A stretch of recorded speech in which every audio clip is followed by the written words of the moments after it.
like this.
beter vooraan kan zitten. Ja, Anders is het zo'n lege ja, kei. het is zo. Ja, nou ook maar kennis maken en aangenaam.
There and told. Absolutely. Absolutely.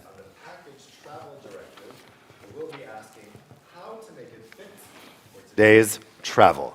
My name is Dave Keating. I'm a journalist based in Brussels. I'm going to be walking us through today's event, and I am really thrilled that we can have an in-person event here, right in the heart of Brussels EU Quarter, just like old times. Now, today's event is brought to you by EU Travel Tech and the European Travel Agents and Tour Operators Association, and this is the first in-person event brought to you by EU Travel Tech and ECTAA this year.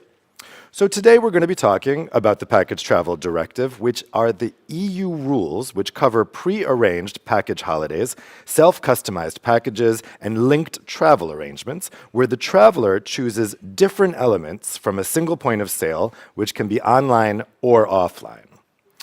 Now, these types of bookings are treated separately under EU law because they can be more complicated, but also this sometimes leads to extra burdens on companies providing these linked services. Now, the rules guarantee certain rights, such as refunds and repatriation in case of bankruptcy, clear rules on liability, cancellation rights, clear information and assistance, and accommodation if the return journey can't be carried out. The current directive entered force in July 2018, which obviously is before the COVID pandemic hit. The pandemic exposed some of the challenges for the directive on the ground, throwing up new barriers that perhaps hadn't been thought about before. Now, the Commission is reviewing the Package Travel Directive with an eye to an update. Today, we'll be talking about what the COVID-19 pandemic taught us about what does and doesn't work in the current directive. For instance, how do government travel advisories impact hotel reimbursements? What happens when a passenger can't make their flight due to a COVID-19 test and they miss their corresponding cruise? Now, EU Travel Tech and ECTAA have produced a paper on the Package Travel Directive, which you guys can find at a table in the back right by the exit door. So here's the course of events today. We're going to start out with a keynote speech to get a lay of the land. That will be followed by a panel discussion where we'll dive into these issues, and that will be followed by a networking lunch, which you can find just outside the front doors here. Now, in light of the ongoing humanitarian crisis in Ukraine, EU Travel Tech and ECTAA have made donations to Consortium 1212, which is a Belgian grouping of nonprofit organizations, which includes Caritas International, the Red Cross, Oxfam, and UNICEF, among others. Consortium 1212 is currently raising funds to provide humanitarian support to Ukraine in the fields of healthcare, nutrition, water supply, hygiene, education, and psychological counseling. If you're interested in contributing, you can make a donation on their website, which is www.1212.be. So, let me first welcome our keynote speaker today, Ana Branco Soyero de Carvalho, a professor of law at the Polytechnic Institute of the Viseu School of Technology and Management in Lamego. Dr. Carvalho's research examines tourism law, administrative systems, organizational behavior, and governance, and she's contributed to several books focused on tourism and the analysis of the new package travel directive, as well as competition law. Dr. Carvalho? Thank you. So, good morning. It's a pleasure to be here again in Brussels, but first I must thank to ECTA, European Travel Agents and Tour Operators Association, for the invitation, and the extraordinary team, Gary and Raquel, from the concern that they have. My compliments to our moderator, Dave Keating, and in his person, all the panelists and all the persons that are here with us and outside in streaming method that we have with broadcasts. So, in reality, an important issue brought us here today: how the package travel directive, how to make it fit for today's travel. It fits or it suits. The crisis is an opportunity to rethink how tourism interacts with our societies. Can I change? Okay. Yes. Our societies, other economic sectors, our natural or cultural resources and ecosystems. Measure and manage it better, ensuring a fair distribution of its benefits. Advance the transition towards a carbon neutral and more resilient and inclusive tourism economy.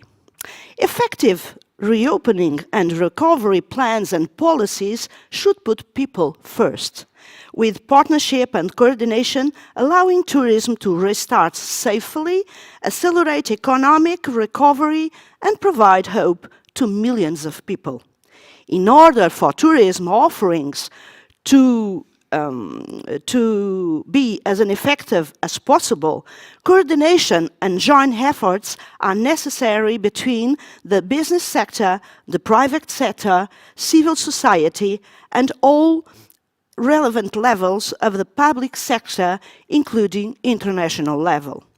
Building trust and confidence among travel workers and host communities through the provision of transparent and objective information. According to the market monitoring survey on package holidays and tours in 2020, a majority of EU27 consumers, 81%, trusted to the package holiday and tour services providers. The 2030 Agenda for Sustainable Development mentioned that it is important to promote sustaining jobs and self-employed, as well as informal workers and supporting business, including micro, small, and medium-sized enterprises. The Package Travel Directive, based on the Article 114 Treaty on the Functioning of the European Union, guarantees a high level of consumer protection. The objective is removing difference between the laws of the member states and act in a coordinated manner. EU rules protect almost 120 million travelers by combined travel arrangements. The PTD extends the level of consumer protection, taking into consideration new online booking. There are models for combination of travel services. Article 24 from PTD requires member states to ensure compliance with the directive. The PTD falls within the scope of Regulation 2017-2394 on cooperation between national authorities responsible for the enforcement of consumer protection law, called CPC regulation. In exchange with the CPC network, several authorities report on enforcement action at national level. Nevertheless, this directive shall not affect general provisions related to national contract law, such as the rules on validity, formalization of contract effects, as long as the general aspects from contract law are not regulated in this directive. After its report on the provision of PTD applying to online booking made at different points of sale issues in June 2019, click-through bookings report, the Commission submits this general report on the application of the PDT in accordance with the Article 27, Sentence 2. As a large part of PTD provision concerned the contract relationship between organizer and traveller. Travellers can privately enforce those provisions before courts or alternative dispute resolution bodies. Moreover, challenges materialize in relation to insolvency protection, in particular in context of Thomas Cook bankruptcy and COVID-19 pandemic.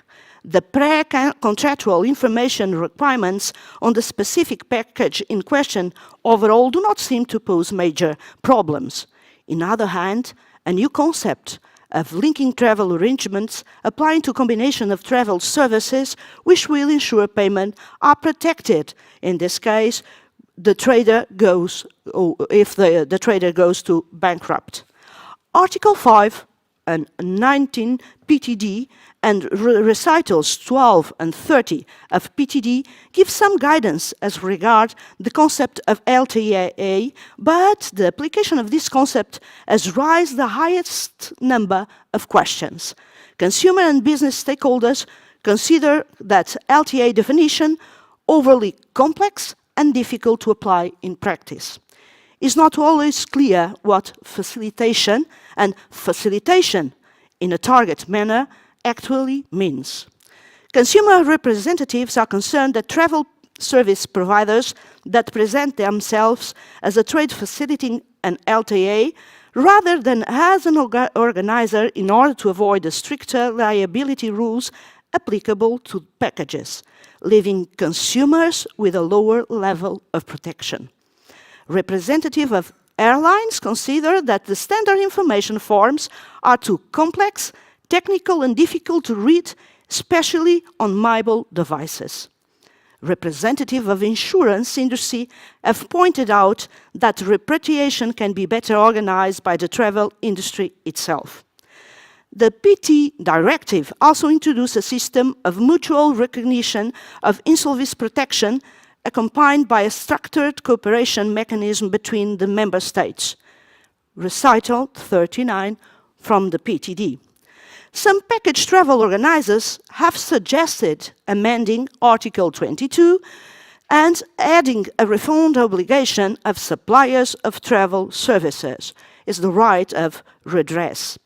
COVID-19 triggered the application of the notion unavoidable and extraordinary circumstances as defined in Article 3, Sentence 12 of PTD, and Recital 31 gives some example, only some.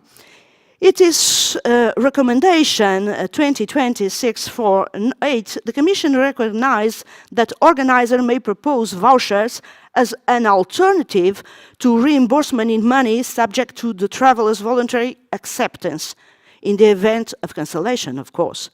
But contrary to the passenger rights regulation, the PTD does not expressly provide for the possibility to make refunds in form of the vouchers. What kind of challenges that we have and we must analyze?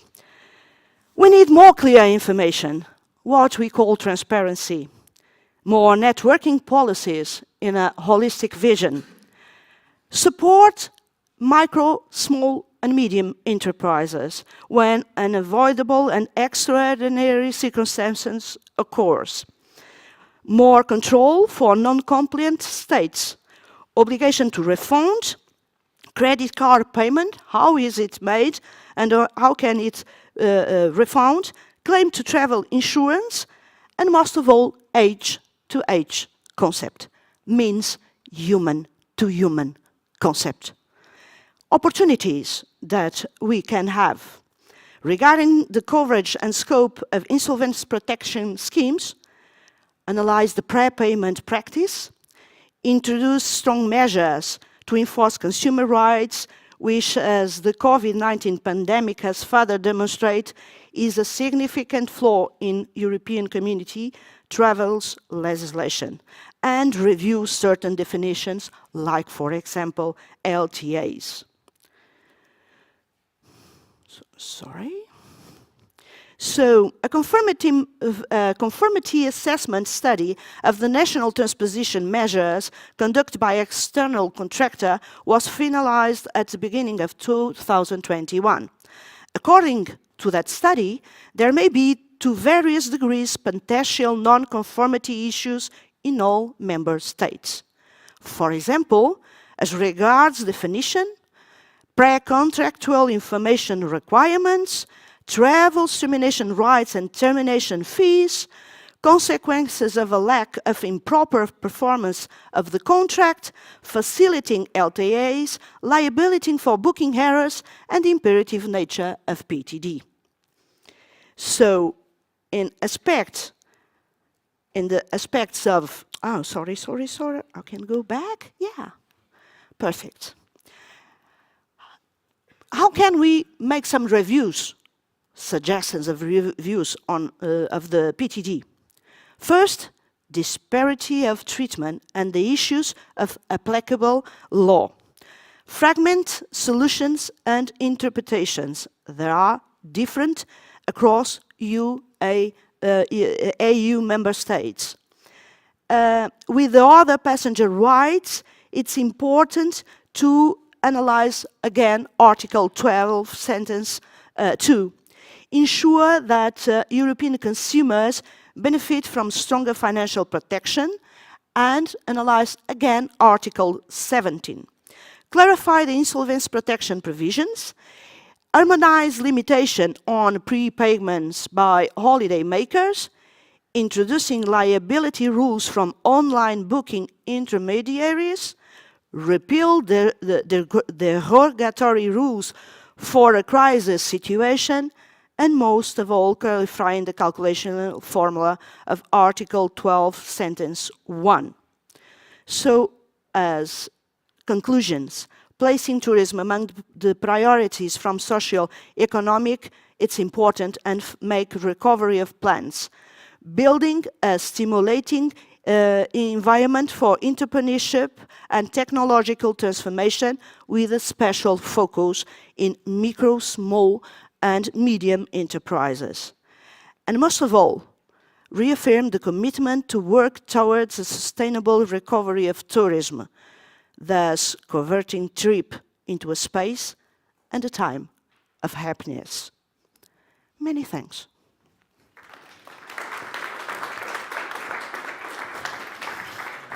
Thanks very much, Dr. Carvalho. I think that's given a lot of food for thought for our panel discussion, which will start now. So let me invite the panelists to come take a seat. You can take a seat wherever you like up here. And I will introduce you as you're taking your seats. So we have Niels Berndt, who is the Deputy Director General for DG Justice at the European Commission. We have Jean-Philippe Monod de Froideville, Senior Vice President for Global Affairs at the Expedia Group. We have Frank Oostam, Chairman and Director of the Dutch Association of Travel Agents and Tour Operators. We have Steven Berger, Legal Officer at the European Consumer Organization BEUC. And we have Mark de Vriend, Chairman for European Guarantee Funds at the Association for Travel and Tourism. Welcome to all of you. Thank you so much for joining us today.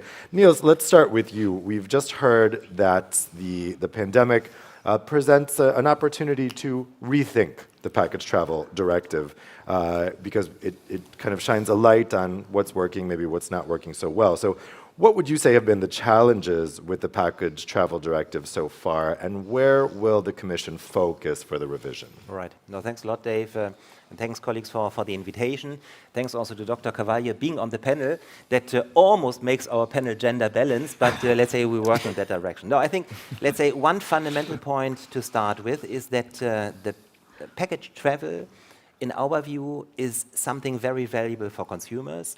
It had its merits in the past. It still has its merit. It has been challenged, but this idea of going to an expert, to a tour operator, to a travel agent, getting a package, and that package benefits from several layers of protection is something which is valuable. Consumers value it. We support it. I think this is a business model which is being challenged, but has clearly merits for the consumers and deserves being maintained. That's the fundamental point. But indeed, already some crisis before, but then also the pandemic put the Package Travel Directive to a challenge, to a test, and we see 5 areas where we clearly need to reflect how to update the rules. The first concerns the vouchers. When the travels had to be cancelled because of the restrictions, the question was what to do. Normally, consumers still wanted to travel later on, after the pandemic, but vouchers were not foreseen in the directive, so what to do? The Commission then came with a proposal, a recommendation for vouchers, but obviously that was non-binding. Some operators imposed vouchers based sometimes on national legislation deviating from the Package Travel Directive. That is something which in our view should not be the case. It should remain the choice of the consumers, of the traveler, but the vouchers clearly is one area we have to look at, because in principle it's a good tool where the consumer has to delay the travel but doesn't want to abandon, to keep it. But then the voucher needs to be attractive. It needs to be good for the consumer. Then the consumer will buy in. So this is something we need to look at. The second point is the insolvency protection. Clearly also being put to a test in the pandemic. De facto, the vouchers that were issued were not covered by the insolvency protection at all. Some of the insolvency protection schemes were insufficient. Member states had to come in to increase the protection schemes, so clearly something which needs to be looked at. Also because it's foreseen on the side of package travel, but not on the side of passenger rights regulation, which, by the way, is the other way around for vouchers. Vouchers are foreseen in the passenger rights, not in the package travel. The third point is the question of business to business and liquidity problems of the tour operators. We clearly saw that in the pandemic, the tour operators were obliged by the Package Travel Directive to refund consumers, but they didn't get the money back from their service providers, so they were squeezed in a sandwich between the obligation to reimburse, but the problem that they were not getting their money back. And this is something where then some member states decided to deviate from the Package Travel Directive, something where the Commission really went against. Why? We believe that the tour operators needed support, but the support to ensure financial liquidity, in our view, should not come from the pocket from consumers, but from the member states, so from public purse. That's why the Commission allowed state aid, but we clearly resisted the intention to impose vouchers on consumers, because we believe that the rights of the consumers, also in the crisis, needed to be preserved, so also to maintain the confidence of the consumers then to book later again. But therefore, liquidity, nonetheless, the tour operators clearly needed support. State aid was one solution used now, but something where we believe we have to look into more detail in the next couple of weeks and months in terms of business to business, prepayments, obligations between the tour operators, the service providers. Fourth point, the coherence between package travel and passenger rights regulation. They are distinct, but at the same time, they are interacting in the same area. And they're so closely intertwined, and we saw that in the interaction during the corona, it led to problems for the consumers, for the travelers, but also for the economic operators. The tour operators, also the airlines, etc. So, as I mentioned, vouchers foreseen on passenger rights regulation, not on package travel. Insolvency protection foreseen on the package travel side, not on the air passenger rights side. Different delays for reimbursement, etc., etc. So let's say different regulations on both sides, although clearly they operate in the same area. So something we need to look at. And fifth point, the Package Travel Directive also showed, or the pandemic showed, that some details of the Package Travel Directive are too complex for an application in reality, such as in a crisis situation. You mentioned the linked travel arrangements. That's one example, but not the only one. So we also will have to look into some technical aspects of the PTD. So those are just 5 areas.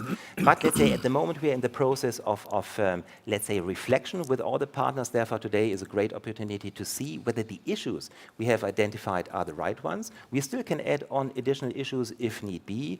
And then, let's say, later on, we will look then into the options, how to take forward. Before then, we'll come with a proposal.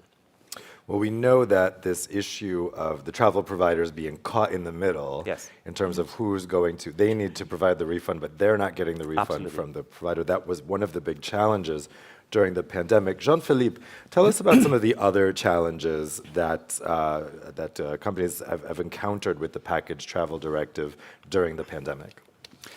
Yeah, thanks. So I think it is important, just if we take a step back, that the package travel directive, first of all, it's not a new regulation, right? There was a new version, but the package travel directive has existed for quite a long time and has worked relatively well. And I think we all support the principles of the fact that consumers need to be protected. And then I think you can separate into three types of situations. The first situation is where it is, I think in my view, mainly aimed at, is a situation where a consumer arrives, has an issue with the hotel or the flight, and the travel agent and tour operator takes care of its customer. And that means maybe putting the client in a different hotel if there were issues with that specific hotel, or overbooking, whatever. That is what the package travel initially was focusing on. And secondly, that's sort of the second category, the situations where travelers are stuck or crises happening. And those were the crises that we've already seen. Unfortunately, the Brussels terrorist attacks and various others in Europe, volcanic ash cloud, we all remember that one. Those are all situations that are manageable for companies. And I think you'll see in one of the papers that are around here, it gives you a bit of an indication of how the money flows are going. So the intermediaries, the travel agent, tour operators, they only, their income is a margin out of the package, right? And that margin, if you compare that, if you have to pay back, refund the full value of what the consumer is paying, then you'll never be able to run a business. So I think the important thing is if the crisis is small, you'll have a big hit because you'll have to repatriate and reimburse a lot of travelers, but those things you take into your business model.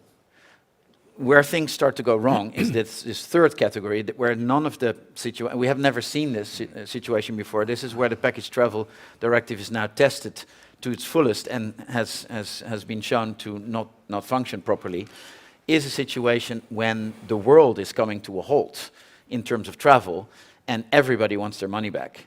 And including the travel service suppliers are dragging their feet. Because let's be clear, a lot of situations did require a refund by law by the travel service supplier, mostly airlines, and they simply did not comply with the law. And then we get in a situation, Expedia, I'm speaking here more on behalf of the whole industry, but in our specific situation, in March, we lost 90% of our business. Whereas there were all the travelers that wanted their money back and all the refunds had to start. So in a normal business, you have a working capital, you can deal with those things. But in a situation where there's no money coming in and all the money is flowing out, but the money is actually not coming from the travel service supplier, well, then it breaks down. And I think this is a situation that for us is the most important for this revision. It's not so much the package travel directive principles, the fact that consumers are protected, that which are the travel services that are in there, and of course, yes, these linked travel arrangements need a refreshing in terms of definitions, but the biggest concern is around the misalignment of the different legal instruments when it comes to these crises and refunds. So the airlines in particular, and maybe to highlight that specific point, the beginning of the crisis led to a situation where we were all, and we all remember, we were all in true lockdown, right? Truly in our home, kids at home, no flight was even leaving. That is a situation that the air passenger rights regulation kicks in and says, okay, the airline is canceling the flight, the consumer has a right to a refund from the airline. But slowly into the pandemic, the airlines, of course, because there were needs for people to move again, whether it was health workers already having to move or others. So the world started to go to allow flights again. So the flights were going, but there were negative travel advisories for non-essential purposes. So at that time, the airlines were saying, well, I mean, flight is going. So if the consumer decides not to go, right, he can go, well, not really, but the flight is going, so your seat is there, your flight's leaving and you have that seat and that's your seat number, and you're not showing up, then we're not going to refund you. And this is the big issue for the travel industry, because with all the negative travel advisories, and the rights for consumers to get their money back. And then the airline saying, well, yeah, flight is going, so we're not refunding. Well, you can picture that the flight is a huge component of a ticket price, and the margin that the travel agents make is very small, so that will never fly. You cannot maintain that.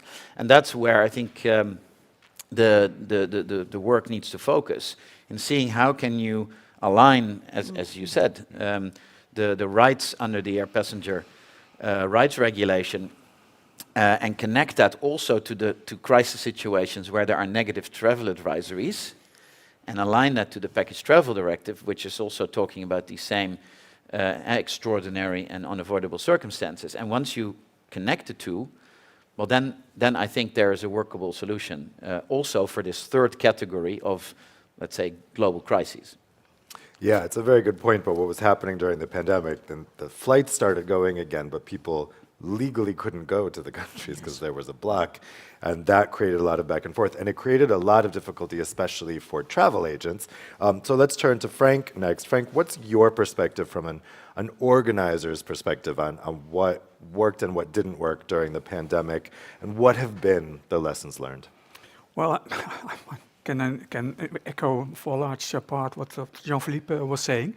But if you ask me how to make a travel package directive fit for the future or fit for today's travel, then I would see a PTD which is more balanced, less one-sided, which exists of more equally shared responsibilities and liabilities between all the parties, all the stakeholders in this complete value chain, which in the end constitute a package, which in the end serves the interest of the consumer, and on the other hand also allows, well, our companies and thousands of companies in Europe to be entrepreneurial and to work on improving services and products and to invest in the future. So having a set of obligations safeguarding the interest of consumers, but on the other hand also allowing companies, travel companies, to meet the demands and increasing responsibilities of the future. Because one lesson learned in those last 2 years is that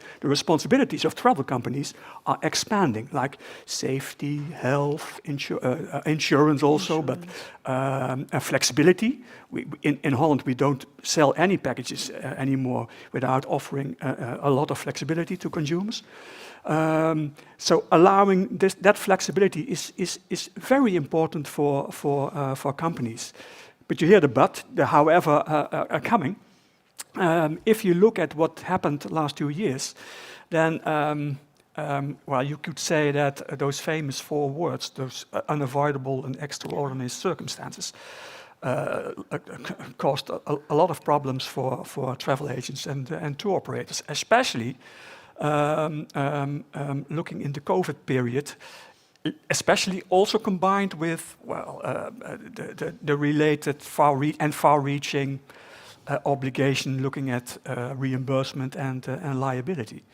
And that's something we should really tackle. I would propose 3 things. One is that we have to make a more balanced PTD, a more equally shared PTD, shared responsibilities and liabilities between all the partners involved.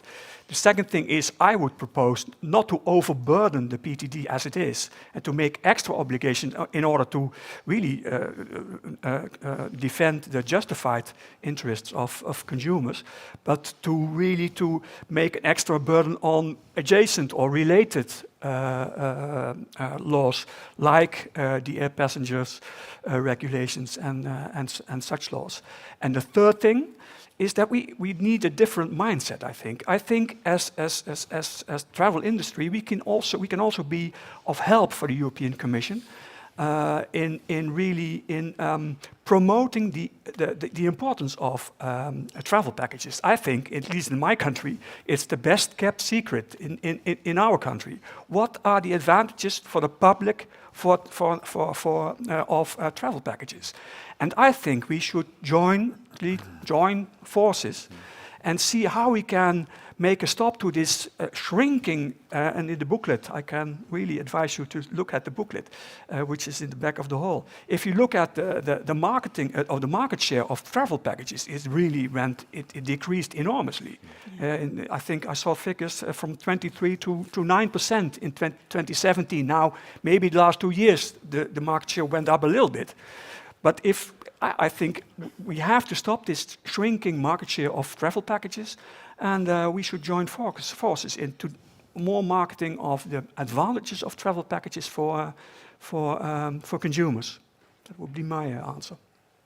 So we've heard from the service providers' perspective, who were very much caught in the middle on this. Let's go to the consumer's perspective. So they were the ones, they just want their money, right? And there's difficulty in who actually owes them the money. So what, Stephen, has been the experience of consumers during the pandemic, and also more generally, what are the consumer concerns about the Package Travel Directive? Yeah, thank you very much, Dave, for giving me the floor, and thank you very much for all the panelists being there and the invitation. I can only back up what Niels said and what Anna mentioned also in the very beginning. Let's start perhaps from the very beginning. So what is the Package Travel Directive? For us, it's a very important consumer tool, basically. So let's start from the beginning, but it really provides for clear cancellation rules. It provides for clear liability rules as well, and also for important consumer protection, which has been mentioned several times here, but for instance, the insolvency protection that we would like to be replicated in other passenger rights regulation, for instance, the air passenger rights. You rightly mentioned the difference of treatment between the different legal tools, and I totally agree with that. When we are talking about the issues faced by consumers, generally speaking, let's start also from the very beginning, which is the definition, and sometimes which is complicated for consumers to understand in which type of contracts they are. Are they in a package or in a linked travel arrangement? And here again, I'm backing up what has been said already. Some definitions need to be fine-tuned. And of course, because it leads to a different consumer protection in the end. So that's the first thing. The second one is dealing with the enforcement of the regulation in general. Here, we can mention the Package Travel Directive, but what is important to keep in mind is that it's applicable to all the passenger rights in general. It's not really, not only the package travel, but some issues that we flagged in our position papers as well, which is available there, is really that some practices were there even before. So the lack of compliance with the 14-day deadlines, for instance, or the lack of correct information of in which type of contracts you are as a consumer. It was there before, and here, of course, we are back to the situation that we have seen during the pandemic, which for us only exacerbate what was there before, with the only exclusion of the vouchers, which, as you mentioned all here, the PTD is silent here, and it leads to the whole chaos that we have seen in the first wave of the pandemic. So imposed vouchers, derogatory rules at national level. So we totally agree that we need to have minimum rules on vouchers, as long as it remains voluntary, and of course it's insolvency protected. That's also the main thing that we raised. And we proposed, for instance, to codify the EU recommendation of vouchers in a certain way. Of course, we can discuss what is in, what is not in, what should be covered or not. But this is what a way forward for us to have common rules applicable to the PTD, but also to the other passenger rights, where you rightly mentioned this, that it's not codified, but it's in the regulation, it's provided by consumers can accept vouchers, and it's really black on white here. And another point we would like to discuss, which is extremely important for us, is the insolvency itself and the scope, what is covered or not. We had a lot of discussions during the pandemic. Are the pending reimbursement covered? Are the vouchers covered? What is the scope in general? According to us, certain things, the scope should be broadened in a way, but it's also linked to the fact that we need to have a reflection on the prepayments, the full and far in advance prepayment rules, because for us, the most prepayments you do, the most insolvency protection you need to subscribe to. And it leads also to the difficulties where you have difficulties to find insurers that wants to back up the package travel providers, for instance. And in the end, consumers, if you stop the booking machine, you cannot reimburse consumers, and they have to struggle for months. And I took the example in Greece, for instance, but we still receive complaints of our members saying that consumers 2 years after the beginning of the pandemic have not been reimbursed yet. So these are a bit what are the main problems and the main way where we could improve the directive. And of course, I totally agree with the fact that we need rules also on online intermediaries, which is lacking for the moment. It's true in the PTD, but it's also true in the passenger rights in general aspects. Who is responsible for what to consumers? In which deadline all the actors should reimburse each other? Because in the end, we mentioned in the beginning that intermediaries were trapped between the different actors, but it's even more true for consumers, where in the end, sometimes we're really ping-ponged between the different actors, saying, okay, we are not responsible for the refund, they are, etc. So it's really complicated, and for the moment, most of the remaining cases that we have of pending reimbursement is precisely with these intermediaries. So we need rules as well here. Well, you mentioned the difficulty getting insurance, so let's turn to Mark next. So we know that at the moment, it's hard to get insurance for packages because of COVID-19. What do you need from the review to fix that situation? Okay, thank you for the opportunity. As everybody goes back, I'm also a little bit going back, remembering that in the beginning, it always has been difficult to find companies who are willing to provide insolvency protection for the industry. So in many countries, there were funds created by the industry itself because the commercial players were not interested in the business. And why is that?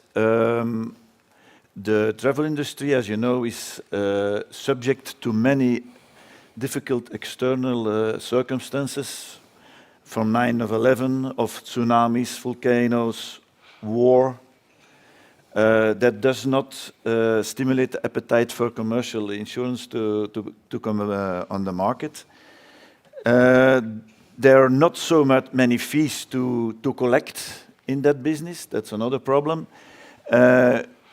In the same time, bankruptcies have been limited in the travel industry compared to other industries, due to the financial control that there is on the travel companies. So all those external elements does not provoke much appetite. And then came in 2019 Thomas Cook. The adagium "too big to fail" was directly for the garbage bin. So that's another reason why there is not much appetite. But and we're talking a lot of the problems that the Thomas Cook bankruptcy gave in many of member states, and in the members that are within my association, EGFAT. You can give positive news. In many states, millions, concretely in Belgium, 27 million euro was reimbursed to 50,000 people. We repatriated 11,000 persons, though without state aid. Let's just be clear, without state aid. So the system is working in many states in Europe. Not all of them, and a lot of them not, but okay, that's another question. So, and then when we thought we could take a marketing point of taking care of the Thomas Cook bankruptcy, then came COVID-19. And that it was very clear that the PTD had a systemic error in it. In every insurance contract, a global risk is excluded. I'm talking about war, terrorism, pandemics, it's excluded. We were the only industry who had to cover, potentially, the bankruptcies of all the travel companies in the same time. You know, in the beginning, there was no state aid. We were talking about how many companies will go bankrupt. 20, 30, 50%? We didn't know.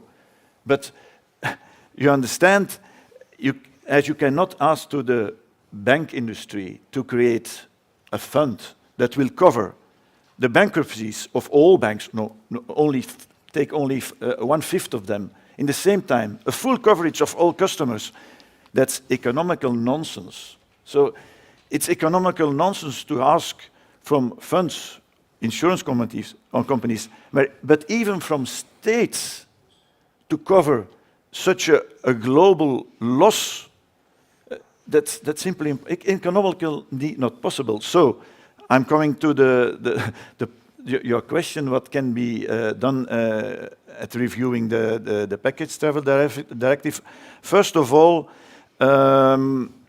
we need solidarity, as Frank mentioned, solidarity of all the parties.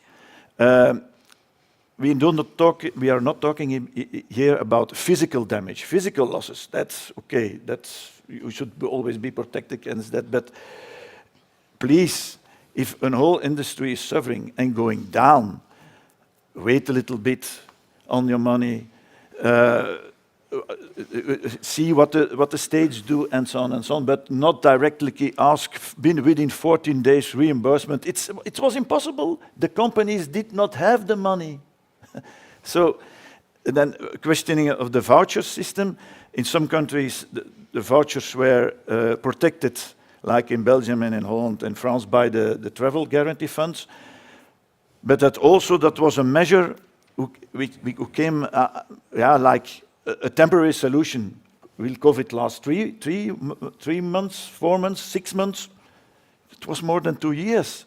But normally the risk of a fund evaluates with Eastern, and then it goes up to summer, and it goes down, and it's not all the industry. But here, the covering of the vouchers, it was going up and up and up. 250 million in Belgium alone. If all those companies went bankrupt, the travel guarantees would go bankrupt also. And again, the state had to intervene. So solidarity from everybody in very exceptional and global crisis, okay. Secondly, why complicating things when they can be easy? A traveler is a traveler. Why can one traveler lose money and another one not? So why not extending the rights? I would limit myself to the insolvency protection to all travelers. It can largen the pot, and that's very important for the insurance industry, that you spread the risk on so many people as possible. So also linked, not linked travel agents, single services. By the way, in Belgium they are covered since 1996. That's no problem. We demonstrate that it's possible. So the more people who contribute, the more the risk is spread. And thirdly, do not enlarge towards other uncertain points like handling fees. Handling fees, that work has been done, that must not be covered against insolvency. The travel agent did its job. Travel insurances who are sold with a package or with the single services, that's a direct contract between the customer and the travel assistance company. That has nothing to do with insolvency providers. Do not ask to cover that too. And fourth, do not ask from a tour operator to cover bankruptcy of airlines if they themselves cannot cover it. That increases the risk of the insurance companies, because a tour operator can go bankrupt when he has to guarantee the customers the bankruptcy of a third party. Do you have other legislation, and I'm looking directly to the European Commission, do you have other legislations where the third party is responsible for the bankruptcy of another? Only in the travel industry it's possible. So that's for me a last very important point. Thank you. Yeah, let's talk about that issue because you all brought it up, this idea of being caught in the middle between the travel provider and the consumer. Anna, I wanted to get your perspective on this. I mean, how do you think that the review could clarify the obligations of all the different actors here in a way that would be satisfactory to all parties? Yeah, you know that we must think that, and several of the panelists said that, we must think that travelers and travel agencies or operators live together. Otherwise, we don't have a policy of tourism. It's a chain. And this kind of chain and this kind of relation in the law system are something that says in one of the principles of civil law, law is abstract and must be general. It's for all. So we must have a kind of discussion altogether, what fits better, what suits better to enterprises and to travelers. Otherwise we have problems. So the review of PTD must be something very important in this point with several different point of views, from airline suppliers, from tourist agents, operators, suppliers.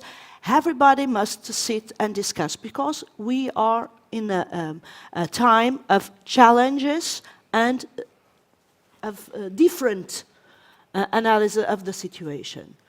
In the past, the pre-contractual information was needed, but not so much.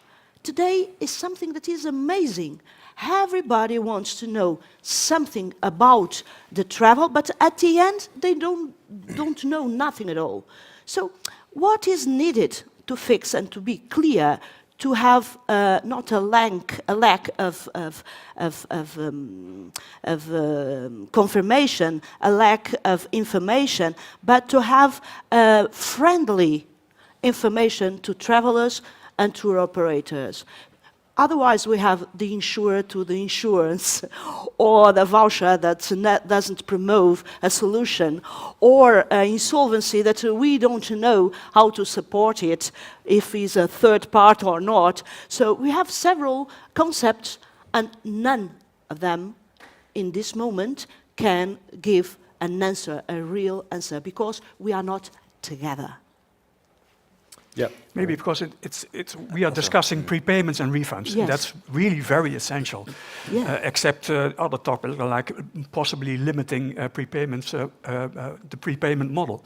But if you look at the role of the intermediary, as ACTA we did a very practical proposal, changing Article 22, obliging intermediaries, obliging service providers to really refund intermediaries, make it really an obligation, but not only obligation, because we also learned from the crisis that an obligation itself, especially in the B2C traject, it's not always that simple, but also make it enforceable.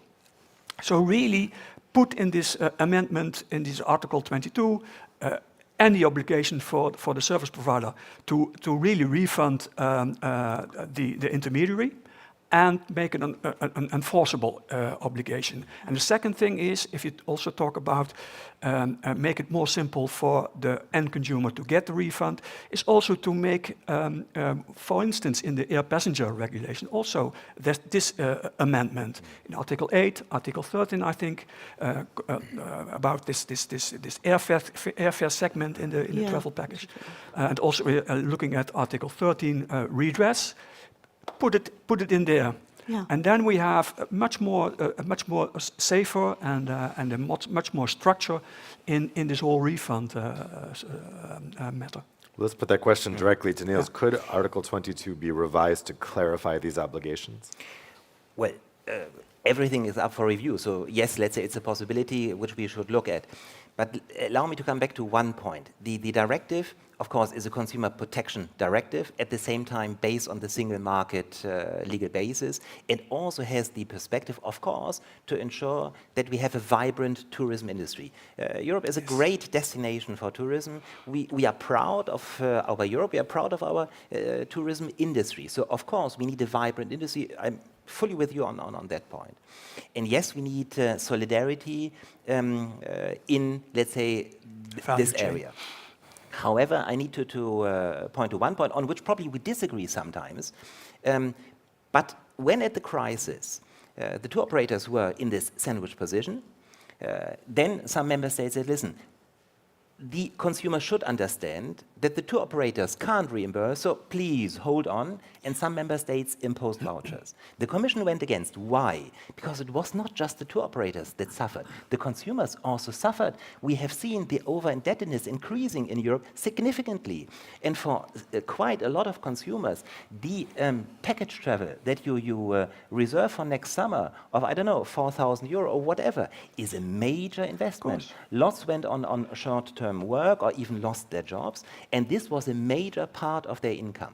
And that's why we believe, from the Commission perspective, we said, yes, the tour operators need support, but not out of the pocket of consumers. That's a role for the member states, or how you organize the value chain, the value chain of the different actors, and also how you organize It's crisis prevention mechanisms. The question about extraordinary circumstances indeed has to be looked at in terms of travel advice, what you mentioned. We need to look into this. But we said that it should not be the consumer that is coming, let's say, in to solve this problem of the tour operators. The vouchers would have been a great solution, because the vouchers would mean those consumers that can afford not to get the money back say, listen, fine, we believe in my tour operator. I know him, I want to go to Portugal next year if it's possible. So keep the money, I take a voucher.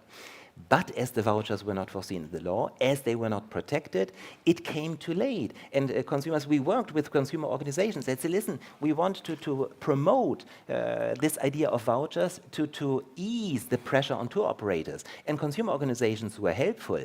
But let's say the concept was not foreseen in the law, was not sufficiently protected and attractive, and therefore it didn't work out. But therefore we still would say, yes, absolutely, the revision should make sure that we come and maintain a vibrant tourism industry, but not to the detriment of consumers, but in a way that we have solidarity in the system, but improve the system in looking at different elements, but not to the detriment of consumers. Well, Stephen, is there concern from the consumer's perspective that Article 22 could be rewritten to actually the detriment of the consumers because you lessen the obligations on the other two people in that chain? Yeah, I just want to react on certain points which have been raised, because a lot have been are extremely interesting from our point of view, of course, as well.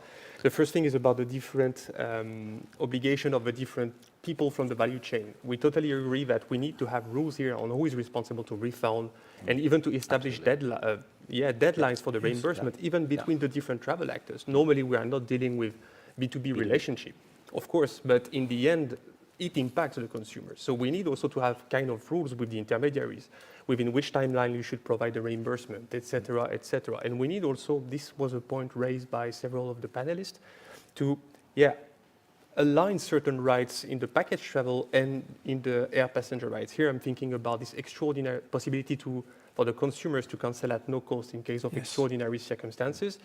Here you are as tour organizers and travel agencies trapped here, because this obligation is not replicated in the air passenger rights. This is really something we said, okay, for that we need really to align. Same for the insolvency protection here. That's clear cut. On the other point, on the enforcement, I would like to react, because there are, according to me, different things that we should look at. The first thing is the lack of possibility to match the 14 days deadlines. We totally agree with that. That's a kind of no-brainer for us, even if we totally understand we have rights, etc. But I mean, consumers can understand that easily. The thing is that we have seen a lot of practices which were unfair, and also the imposition of vouchers, etc. We don't need to have derogatory rules in crisis time. We just need to say, okay, you have rights for the moment, we should wait a bit because it's not possible, but we don't need to create derogatory rules, etc. I mean, the rules are clear, and it would be even contrary to the objectives that we all have here to have clearer rules applicable to everybody. I mean, consumers would not understand why we would change the rules in the middle. I mean, they have paid, and as you rightly said, yes, they are not bankers. They should not pay for the industry as well. They were suffering as well. So it's also a bit of a clarification that I would like to bring here. And I totally agree with your point as well, Anna, regarding the not the insolvency, but the information provided to consumers. Yeah.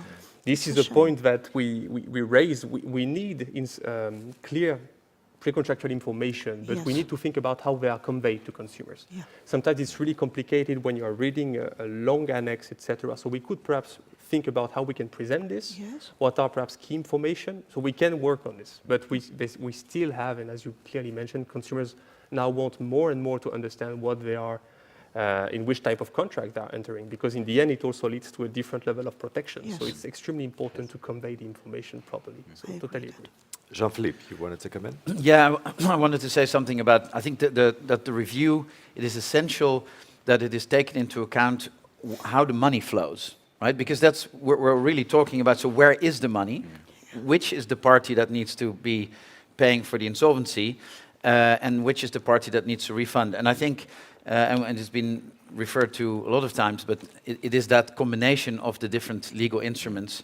And it also comes to the point that Frank just made around the prepayments. Because I think the issue, and you put a fair point on the table, it should not be the consumers that are funding the fact that airlines are still sitting on the money, right? And we all agree with that. And so we need to look at how that can be sorted, and indeed better support from the member states in order to create that liquidity is a solution. It was, and I have to say it, a bit of a missed opportunity that the Commission did not, when authorizing the state aid, require the fact also that it would be linked to the fact that these airlines would have to refund consumers. But alas, hopefully in future state aid decisions that can play a role. But, and I had to say it. I come back to that in a moment. But I think the key thing, coming back to the discussion about prepayments, I think in the industry we have to look at how quickly does money actually flow from an intermediary, travel agent, tour operator to the service supplier.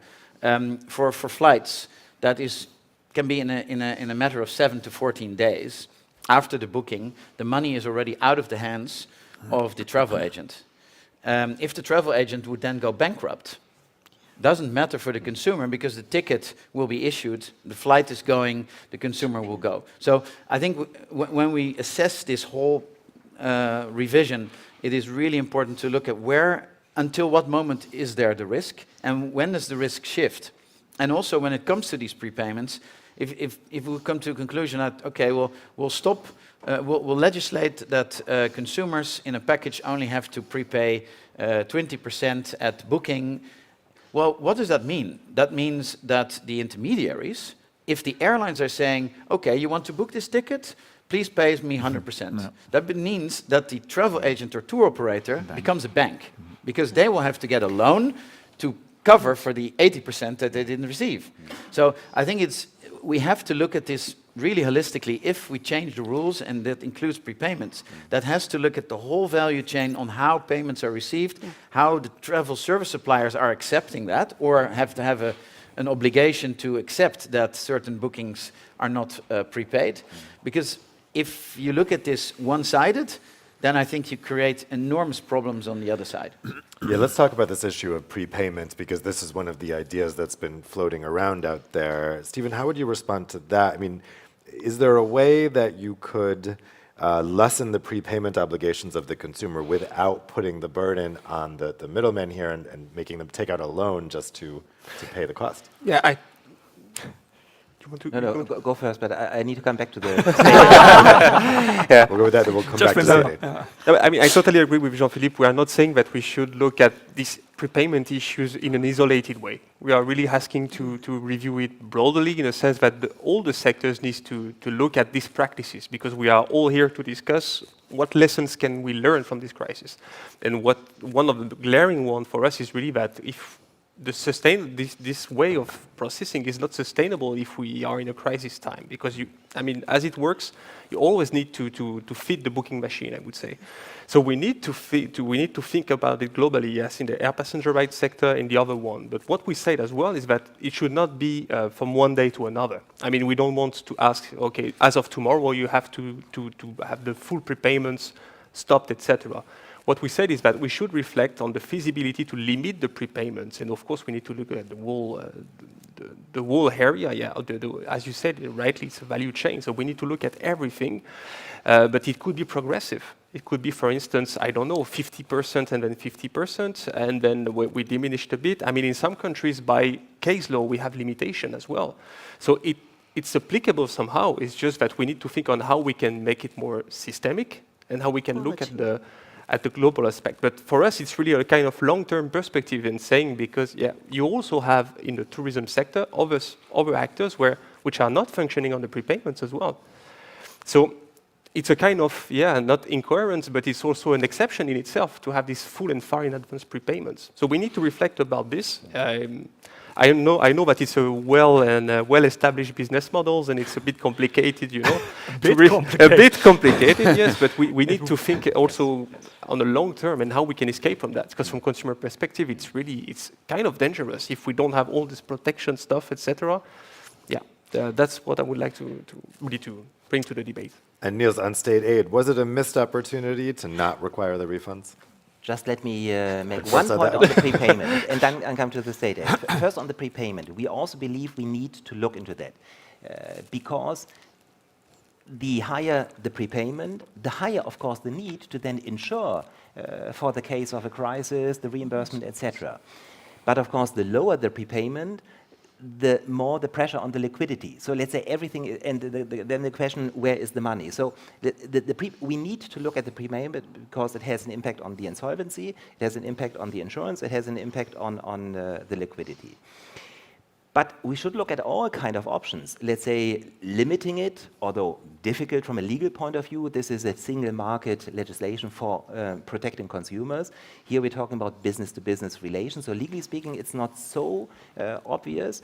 But perhaps we can also come to, let's say, different options that consumers can choose, either to go in full prepayment and then perhaps a bit cheaper because they de facto provide liquidity to the economic partner, or they go for a lower prepayment or even no prepayment at all, like we do if you reserve a hotel directly, you pay only when you come there.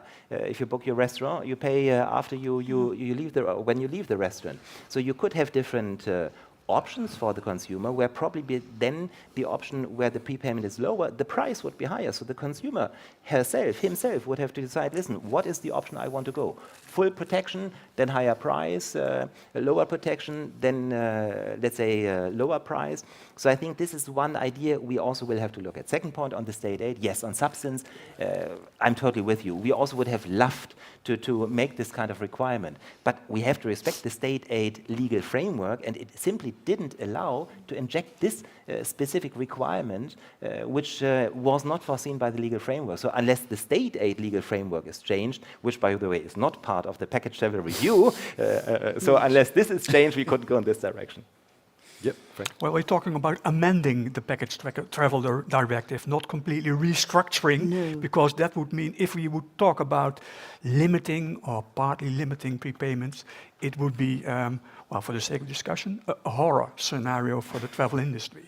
And I'm glad that Stephen, but also you mentioned we should look at in an overall situation, looking at all the responsibilities of all the actors in the value chain.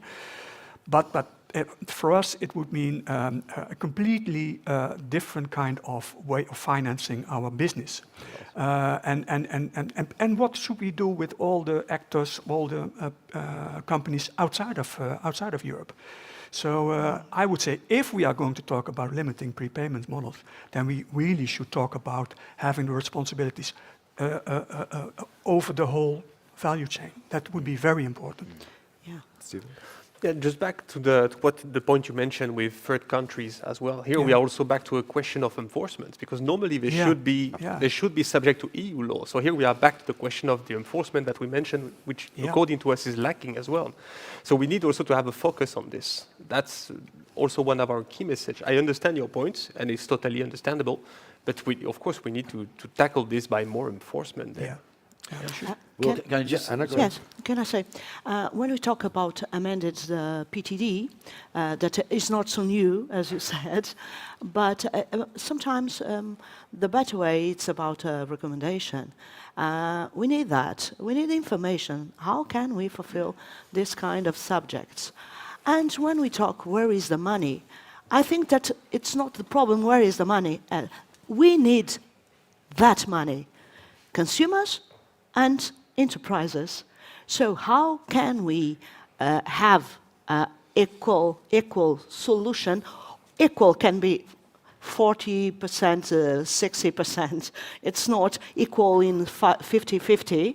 But how can we support a solution that gives to the consumer the information that is protected and enterprises, to the enterprises a solution?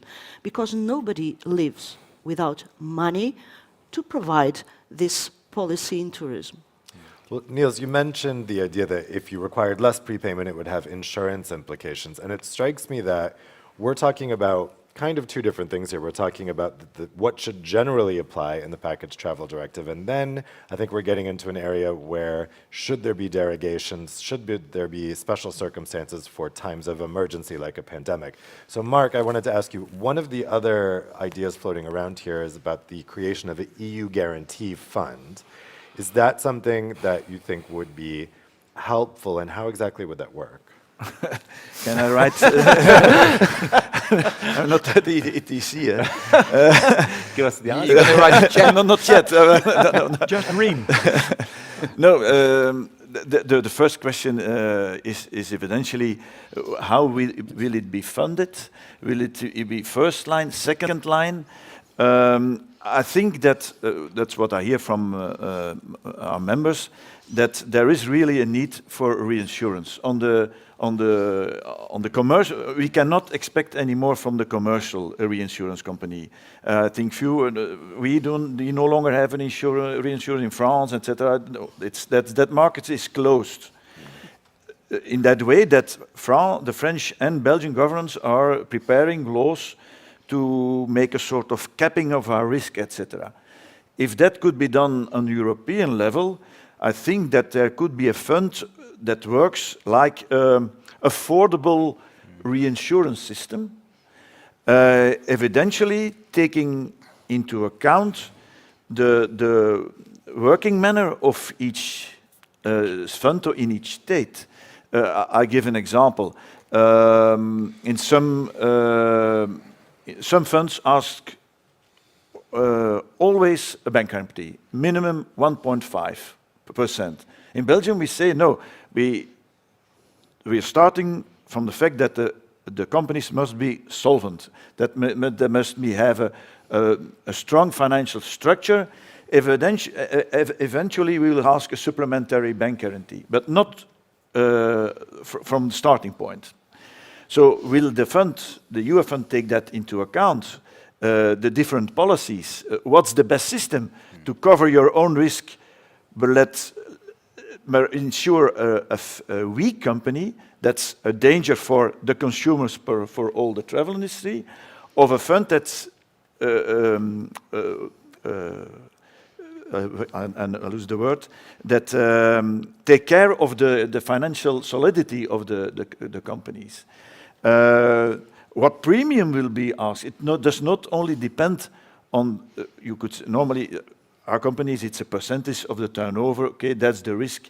But if you can play on how you treat the risk, yeah, the fee should be adapted to that manner, how you look at the risk. And last,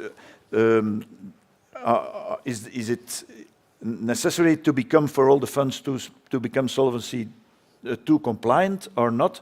How is the control? Is there a control from the state on the fund by the National Bank or not?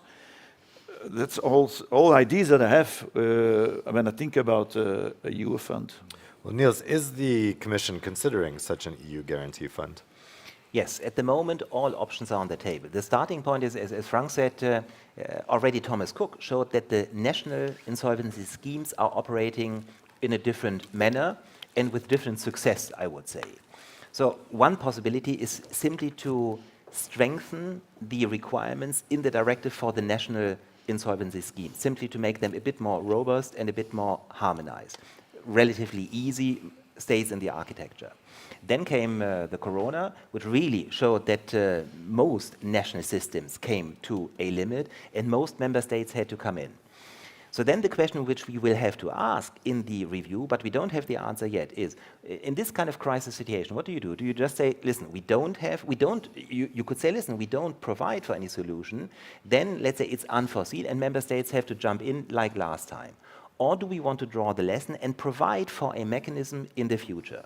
If you want to provide for a mechanism in the future, probably, let's say, just harmonizing the existing national schemes would not be enough. You would have to increase them so much that for the normal operating times, they probably would be too expensive.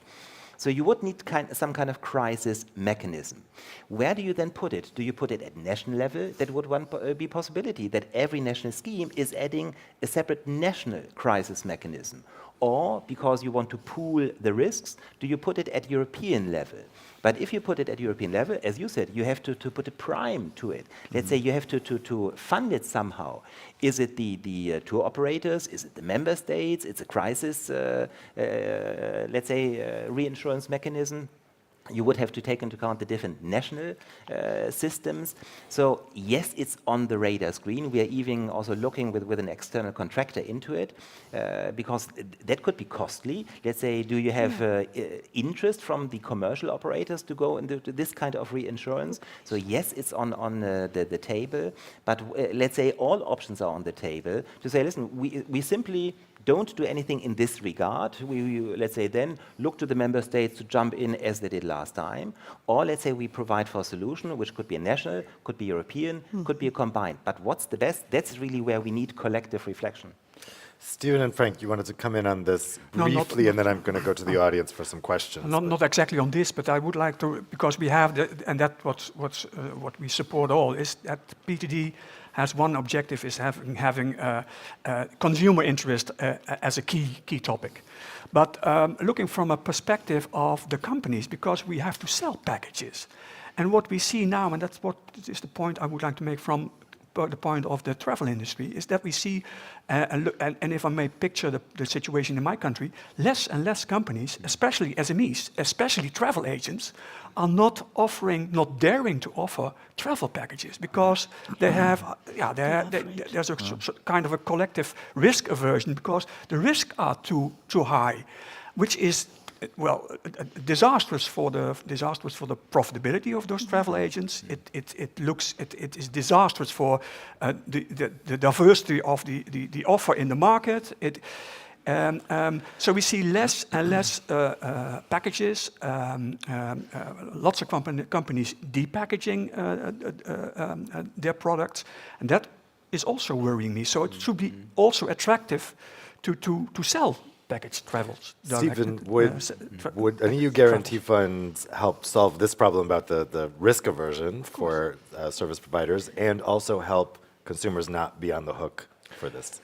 Having an EU fund backing up, a kind of backup system would be interesting. Of course, for us, we would like to push for this EU system because otherwise, if we go for additional national schemes, for instance, we will face again the risk to have different protection schemes, which basically is really highlighted properly in the European Commission report, saying that we have issues with industry protection in almost all the EU countries. So we would rather say, okay, it could be a good solution. If we go for that, it should be at EU level, in our view.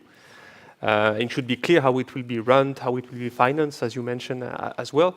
And we need also, but we already discussed that, to focus also on the primary insolvency protection funds. For us, we really need what you mentioned as an option to have common criteria on how to finance them. But also when we can, without entering into national procedural law or insolvency law as well, it's also a kind of balance here. But when should we, as a consumers, activate this fund? Should be able to activate this fund, because I'm back to the Thomas Cook examples.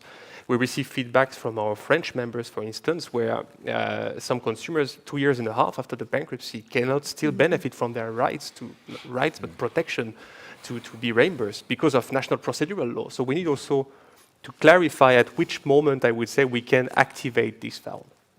This is a bit what I would like to mention. I'll be brief. Now, I think it's really important for everybody to realize, and it's often misread if what the PTD actually says, when we talk about all of these refunds, and some people think that these refunds come out of these funds, right? These insolvency funds. I think it has to be very clear who is paying for the refunds: the travel agent and the tour operator. Yes. Only when they become insolvent is this whole discussion relevant.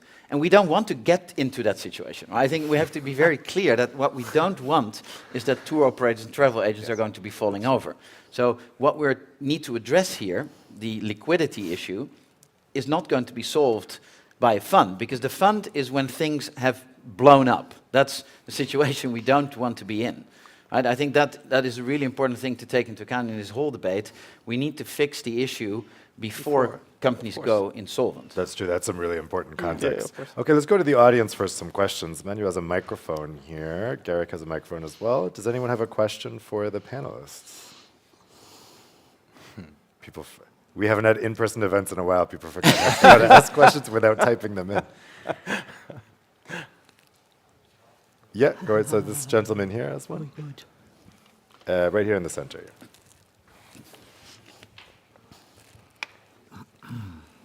Hello. Yeah. Hi, I'm Tim van Severen from TUI Group, Public Policy Manager here in Brussels. I have a question. Indeed, and it's been said by Jean-Philippe and others before, the travel industry is a flexible business and can deal with minor and major crisis situations. Only, of course, with the pandemic, we were stretched even more, and this is still going on. But a very particular issue indeed, also for TUI, was the issue of refunds at the start of the pandemic. Of course, and a number of solutions are on the table and are being looked into. But I think we should also recognize that a pandemic, and especially first pandemic wave, is a highly exceptional situation. So therefore, what we think I need is targeted solutions that only address the actual issue without intervening sort of in normal business conditions, and that could impact payment terms or B2B rights, etc. So one idea that was launched in Denmark, particularly, was to have loans started to the travel industry, which actually allowed the travel industry to refund consumers in the first stages of the pandemic, and can be repaid over a number of years under pretty good conditions. Is that something that could be looked into, like a sort of a mechanism triggering state loans when such a pandemic hits? Because it solves a lot of issues, I think. Consumer can get the money. Travel industry does not have to change anything, basically, and also insolvency protection systems are not overstretched. Yeah, it's an interesting idea. Who would like to respond? Well, we have that in Holland. In our country, we have this situation, and it worked very well. Yeah. So I can only applaud that. In Belgium too. At Yes. EU level, would it? Yes, let's say we are very aware of that system. We are looking into that. By the way, as you stressed, the exceptional character of the situation. Of course, you could ask yourself the question, was it so exceptional that we don't even have to provide for a solution for the future? Or is the pandemic something which could come back in the future? Well, at the moment, we are a bit more pessimistic and say, listen, it doesn't look like a total one-off. Let's say we already see that it's quite protected. We didn't expect at the beginning that it would last 2 years. Now let's see what happens in the autumn and winter. So probably it's not so exceptional that we don't have to do anything. But then in terms of what solution to look at, absolutely member states have taken different solutions. All of them will be looked at precisely to provide this kind of liquidity so that we don't come to the insolvency protection. I mean, I think on that point, Stephen, I'd put this question to you because I think you raise an interesting issue here. Is there a risk of throwing out the baby with the bathwater here? We're talking about a very exceptional event, which, yes, we may get more pandemics, but I hope we'll be more prepared for them in the future than we were for this one. Is there a risk that we tear up passenger rights rules because of one exceptional thing that may not happen again? This is precisely what we raise in our position papers. We should learn the lessons from the crisis, but we should not diminish passenger rights because of a so exceptional events. Precisely what you mentioned, the kind of fund to really to avoid this liquidity shortage is super interesting. It's national, it's national initiatives, I would say. I don't remember again, under which legal basis it is, if it's state aid or if it's, I don't remember exactly how it works. But of course, for us, the idea is really we should not take long-term measures diminishing the passenger rights in general, travelers' rights in the PTD, but also the other regulation on passenger rights. And we should not introduce derogatory rules in crisis time. I mean, we all need to have legal certainty. Think all the actors there. I mean, we are thinking about consumers, of course, because I'm representing a consumer organization, but also the other actors. And having this kind of derogatory rules would definitely leads to a lack of confidence for the consumers. And we already have certain studies from our members which are really surveying the consumers nationally, which clearly highlights that it's 30% of consumers which are now reluctant to book again, for instance, because of the practices that they have seen during the pandemic. Their imposition of vouchers, the misleading practices to say that you only have the right to be reimbursed by voucher, for instance. So yeah, for us, this is really something that we should avoid, to throw the baby with the the water, and to avoid to have derogatory rules in crisis time and really water down passenger rights in a long run. Yes, is the Commission thinking of this as a one-off, or? Well, no. Let's say that's what I mentioned. Let's say we are pessimistic, it might come back. So I think the lesson learned is that we have to provide for a mechanism in the future. But indeed, we have to make sure that we are now, because of a relatively exceptional situation, we are not changing the system in a way that then the package becomes unattractive and is not working on the market anymore. So let's say the point that you're raising, we also observe it, that consumers are using less and less package travel. We still believe package travel is a very interesting product for the consumers. It may be because there's also some industry actors are trying to sidestep sometimes the provisions. Is it also the consumer behavior that is changing, that consumers now want to take more responsibility to organize the packages themselves? We don't know, we have to look into that, but package travel should remain an interesting product, so we must avoid that now, because of that rather exceptional, not one-off, but rather exceptional situation, we are creating such a heavy system that then the package travel becomes too expensive for the consumer and they just go for individual travel. Can I? Anna, Yeah, I saw in a Commission survey that this matter about how to improve the loans system in the member states and how to fulfill that in the idea of competition law and commercial law. How can we use that kind of system to help micro and small and medium enterprises? I think we must think in this area, in this kind of enterprises that are more and more suffering the problematic thing with coronavirus.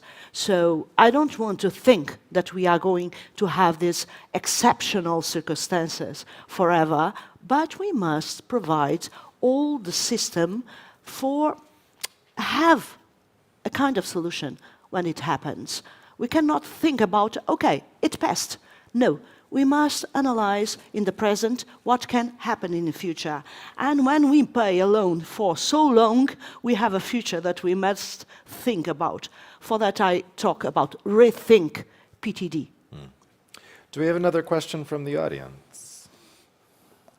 Okay, I have one final question for you guys then, and it is about the my last question here. Travel advisories, yes. Niels, let me put this question to you, and I think this is more of a DG Health competence than for you, but the big problem here is also why a lot of these trips were canceled, and maybe they were canceled unnecessarily because of confusing travel advisories that were discouraging travel when they didn't need to. Is this also something, I know this goes outside the remit of Package Travel Directive, but when we're looking at the reason for why people are canceling, has this been a concern for the Commission? Yes, it has. Clearly has. And let's say, obviously, the pandemic is first and foremost a health crisis, but then impact on economy, on society, etc. But the way how member states reacted was very, let's say, non-coordinated way in the beginning. The Commission has taken lots of efforts together with the member states to coordinate. We still don't fully have the legal power to oblige member states, but there have been lots of developments which help to better coordinate member states in terms of this color coding of member states, the support of ECDC. But let's say this kind of uncoordinated restrictions by member states indeed had a major impact on the travel area, on the cancellations. Yes, even if, let's say, formally speaking, the competence for this kind of coordination is with member states, the Commission has taken some steps, and in the context of defining the extraordinary circumstances, it's something we also have to look at in the context of the PTD review. I'll put this question to Jean-Philippe and Frank. Would it be helpful for you if more of this type of designation was at EU level and not at national level? Would you like to see more health competences for the Commission? Would that be helpful for you as a travel service provider? Well, Go. it would be helpful, but keep dreaming. It's not going to happen. but giving a compliment to not why you were my left neighbor, but compliment to the European Commission is that well, we consider them as a partner in our battle for having a good travel advice because we didn't get it from our national government. So if you talk about harmonizing, because looking at this QR code and the DCC, it was our lifeline. So it was a big success. But the thing is, if you talk about harmonizing travel advices, I think we should keep in mind that we should, and that's what we have to harmonize, keeping the shift from COVID kind of health information from the traditional travel advices. If we could get a harmonized mindset about that, then it would be a gigantic step forward. Because the last 2 years, it was really a nightmare, all those different travel advices, and especially linking with these famous 4 words, these unavoidable extraordinary subjects. It was really a nightmare. So if you talk about harmonizing, please look at the facts and figures. You mentioned ECDC. Everybody knows at the moment that it was scientifically proven that travel does not prevent a virus from spreading. And the second thing is, keep this distinction between COVID information and do not integrate it in the travel advice. Jean-Philippe, do you generally agree? Yeah. No, He's okay. I think so we've run into lots of trouble, and maybe also just to complement the work that the Commission has done on this Reopen EU, and it must have been a nightmare to try to get that information, and it was, of course, difficulty, and it was not complete, but it was an attempt, and that was very helpful. And so is, and I think we can all agree to that, still is the approach the Commission has taken on the digital COVID pass, because without that, I think travel in Europe would have been and continue to be a mess. So I think that was all great. The difficulty now for the Commission is, of course, that it's those words that are in the directive. Those words say nothing. It has just come out of custom that we then look at the travel advice. And just to talk about the travel advice, the travel advice in some countries came from 2 different ministries, different travel advice. So one came from the Foreign Ministry, Ministry of Foreign Affairs, which is the usual one which we look at because it also looks at risk of terrorism, etc. And then there was another one coming from the Ministry of Health. And, so that was already 2 in some member states, and then there was a different advice from the receiving member state. So sometimes, and then you get into politics between member states, one member state was saying, we're open, there's nothing stopping travelers from coming into our country. Whereas then the country where you depart says, we think your country is not safe, and we give you negative travel advice. And then we have like 3 different travel advices, and then just the latest example is Belgium, that I think has given a travel advice that depends on your vaccination status. So there are So depending on whether you're vaccinated, for some countries you would have a negative travel advice. Well, and we wouldn't know that, of course. So, yeah, I think it's going to be a challenge. I don't envy you, Niels, for how to solve that issue in the future package travel directive. But we would love to work with you as industry to see how we can make that better, because it is really impossible. We're still tracking all of these travel advisories, and the map was all red. It's now mostly green, but it will be an important matter. Well, we're out of time, so we'll have to leave it there. But I think that's a good point that, I mean, we're looking ahead here. And of course, we had the announcement from the Commission yesterday that we're kind of moving into a new phase of managing this pandemic.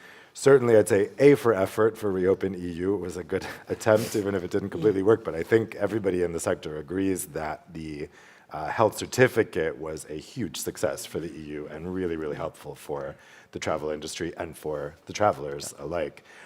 So I think there's a lot to learn here from the successes and the less successful elements of the pandemic response, because, as we were saying, we'll probably have another pandemic within our lifetimes, for sure, and probably sooner.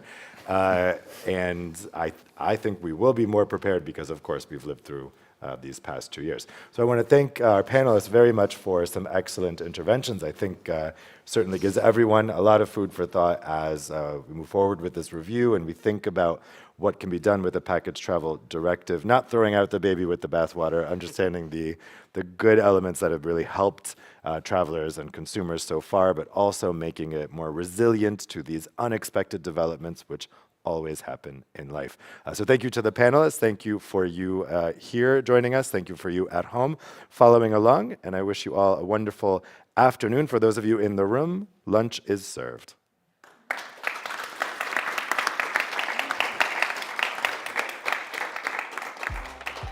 Thanks, guys.